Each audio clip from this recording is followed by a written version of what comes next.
నా బిడ్డ, నీవు పరుగులు పెట్టకూడదు. నేను నీ ప్రయాణానికి సమయం నిర్ణయించాను. నీవు విజయాన్ని త్వరగా కోరుతున్నావు, కాని నేను ముందుగా నీ గుండెను బలంగా మార్చాలనుకుంటున్నాను. ప్రపంచం వేగంగా పరుగెడుతుంది, కాని నా పథకం నెమ్మదిగా, స్థిరంగా ముందుకు సాగుతుంది. నీ కష్టాలు వెంటనే తీరిపోతే నీకు గెలుపు ఇచ్చే ఆనందం ఎలా ఉంటుందో ఎప్పటికీ తెలియదు. కనుక కష్టాలు తీరే మార్గం చూపగలను. నీ కష్టంలో తోడుగా ఉండగలను. నీవు నన్ను నమ్మినంతవరకు నేను నీ పాదాలకు దీపమై ఉంటాను. నీ కన్నీళ్లు చూసి తట్టుకోలేకపోతున్నాను.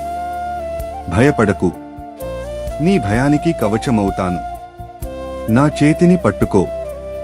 నీ జీవితాన్ని నేను నిదానంగా, నీకు మేలు కలిగించే దిశగా నడిపిస్తాను. నా కృప నీ వెంటే ఉంటుంది.